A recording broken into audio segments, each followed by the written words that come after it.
पालो, कन्हैया से कह दो।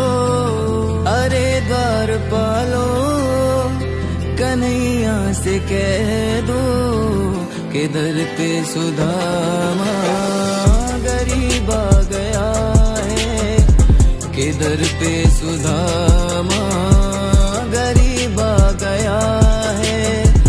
भटकते भटकते न जाने कहाँ से, भटकते भटकते न जाने कहाँ से तुम्हारे महल के करीब आ गया है।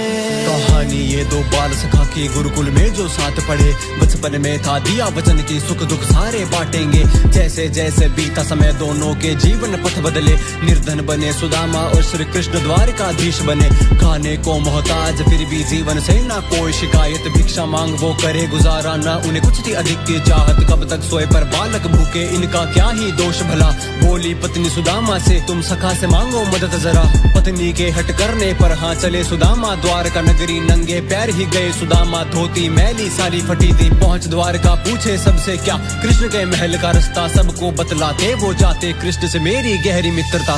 न सर पे है पगड़ी, न तन पे है जामा, बता दो कन्हैया को नाम है सुदामा।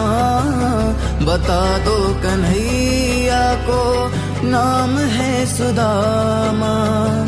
तुम एक बार मोहन से जा कर के कह दो, तुम एक बार मोहन से जा कर के कह दो कि मिलने सखा बद नसीब आ गया है, कि दर पे सुदामा गरीब आ गया है। देख के हाल सुदामा का, लोग कहे पागल उनको कोई ढोंगी है जो आया है। मारो सारे पत्थर उसको, इतना निर्धन ब्राह्मण भला मित्र कृष्ण का कैसे होगा। हंस रहे लोग सुदामा पर, वो अंदर ही अंदर जाए रोता। जैसे तैसे पहुंच गए वो कृष्ण के महल के द्वारों तक। द्वारपालों ने रोका उनको, पूछा आने का उपलक्ष्य। बोले सुदामा उनसे द्वारकाधीश को वो संदेश ये दे, आए मिलने सखा सुदामा निर्धन दूर प्रदेश से। द्वारपाल के जाने के बाद लगे सोचने ध्यान से वो, मुझसे मिलने के बाद कहीं महसूस करे ना अपमानित वो। क्या कृष्ण उन्हें पहचानते अब भी खड़े खड़े वो सोच रहे, क्यों ही याद रहूंगा उन्हें ये सोच द्वार से लौट रहे। तभी सुनते ही दौड़े चले आए मोहन, लगाया गले से सुदामा को मोहन, लगाया गले से सुदामा को मोहन। हुआ रुक्मणी को बहुत ही अचंभा, हुआ रुक्मणी को बहुत ही अचंभा। ये मेहमान कैसा अजीब आ गया है, कि दर पे सुदामा गरीब आ गया है। देख के सारे लोग अचंभित, ये भला कैसी माया है। एक निर्धन ब्राह्मण से मिलने त्रिलोकपति खुद आया है। नंगे पैर ही भागे कृष्णा, हालत कर ली पागल जैसी। लगाया सुदामा को सीने से अपने, गिरते जाए आंखों से मोती। देख सुदामा की हालत केशव फूट फूट के रोए हैं। सिंहासन पर बैठा कर उनके चरण आंसू से धोए हैं। तभी पड़ी नजर केशव की, सुदामा कुछ तो छुपा रहे। मित्र को अपने देने भेंट में 3 मुट्ठी चावल जो लाए। 56 भोग खाने वाला राजा क्यों ही भला हाँ ये खाए। तभी देने में संकोच करे श्री कृष्ण मंद मंद मुस्काए। छीन पोटली सुदामा से चावल देख कर बोले कि इस भेंट की तुलना कर न सके कोई भेंट समस्त ब्रह्मांड की। जैसे ही कृष्णा ने चावल का पहला आहार लिया, धरती लोक का सारा सुख हाँ सखा सुदामा के नाम किया।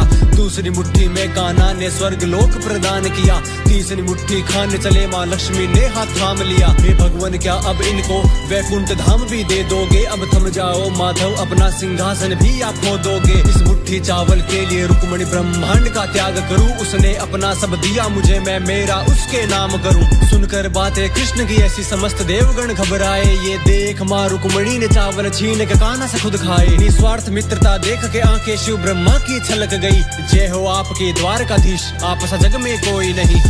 बराबर में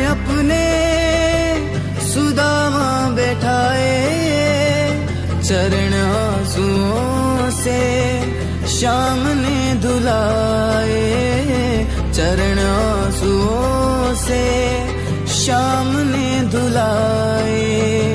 न घबराओ प्यारे जरा तुम सुदामा, न घबराओ प्यारे जरा तुम सुदामा। खुशी का समा तेरे करीब आ गया है, के दर पे सुदामा गरीब आ गया है।